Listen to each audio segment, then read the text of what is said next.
ថ្ងៃនាងមានទ្រព្យធនមិនខ្វះច្រើនណាស់មានពេជ្រខ្សែក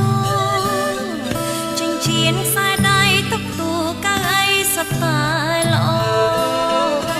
ខ្ញុំកំដរដើរតាមស្រួលស្រកគ្រប់ទី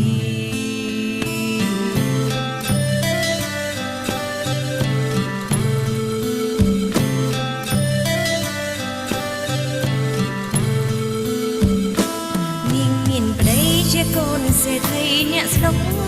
ស្ដំរៀងកត់ហំពូកែសំដីគ្មានពីចង់ស្គាល់វេលាតាប់នាងយល់ព្រមប្រគល់ជីវិតបងទីដែលជាសង្សារអ្នកក្រ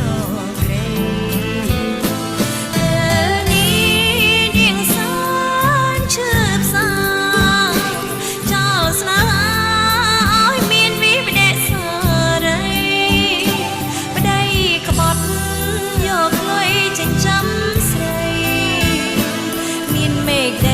ប្រយោជន៍អ្វីបើគ្មានក្តីសុខ